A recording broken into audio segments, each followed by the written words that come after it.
Hi hello నమస్తే. నాతో పాటు గాంధీ భవన్లో సినీ నిర్మాత కాంగ్రెస్ పార్టీ సీనియర్ నేత ఇక్కడ బల్లె గణేష్ గారు ఉండడం జరిగింది. ఒకసారి సంబంధించినటువంటి విషయాలు అన్న ఇవాళ సడన్గా గాంధీ భవన్లో ప్రెస్ మీట్ పెట్టడం, దాని తర్వాత మల్కాజిగిరికి సంబంధించినటువంటి పార్లమెంట్ ఎన్నికల్లో మీరు పోటీ చేసేటువంటి అవకాశం ఏమైనా కనబడుతుంది? పార్లమెంట్ సీట్ ఇస్తే పోటీ చేస్తా, ఇకపోతే పని చేస్తా. అంతేగాని నేను ఒక ఎదురు తిరిగే కార్యకర్తను అట్లాంటి వాడిని కాదు. నాకు పార్టీ టికెట్ ఇస్తే హ్యాపీ చేయనుంది, ఇకపోయినా నేను పనిచేస్తా. అట్లాగే ఈరోజు గాంధీ భవన్లో ప్రెస్ మీట్ పెట్టారు. రేవంత్ రెడ్డి గారికి 30 సీట్లు వస్తే కూడా 30 సీఎం అయితే 30 సీట్లు అని కేటీఆర్ గారిని కాదన్నా, ఆయన సీఎం అయితే 100 కాదు 110 వచ్చాయి, నువ్వు కూడా ఓడిపోయాడు కానీ సీఎం అని చెప్పి అయినా కానీ జనం నమ్మారు కాబట్టి రేవంత్ రెడ్డి గారు ముఖ్యమంత్రి చేశారు.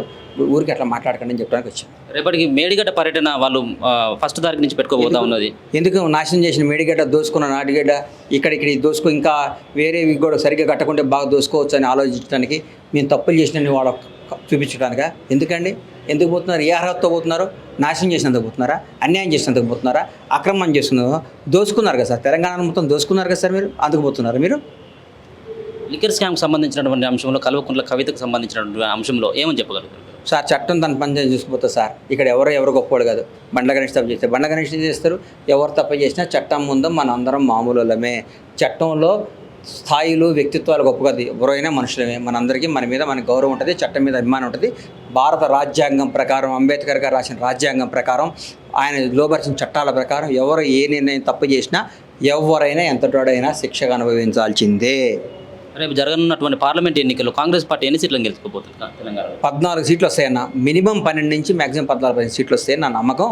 అది నిజం అవుద్ది. అంటే మీరు ప్రకటించినటువంటి 6 గ్యారంటీలు అమలులో విఫలమైపోతుంది కాంగ్రెస్ పార్టీ అని చెప్పేసి ప్రతిపక్షాలు ఆరోపిస్తారు.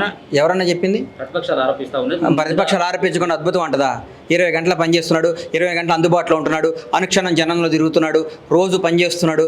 పొద్దున్న ఉదయం 6 గంటల నుంచి సాయంత్రం 11 దాకా పనిచేస్తున్నాడు ముఖ్యమంత్రి. అద్భుతంగా చేస్తున్నాడు. అన్ని అన్యాయాలు అరికడుతున్నాడు. మేము చేసిన అక్రమాలను బయటికి తీస్తున్నాడని చెప్పుకుంటారా? బాగా చేయట్లేదు చెప్పడం న్యాయం. ప్రతిపక్షంగా వాడు చేస్తుంది న్యాయం.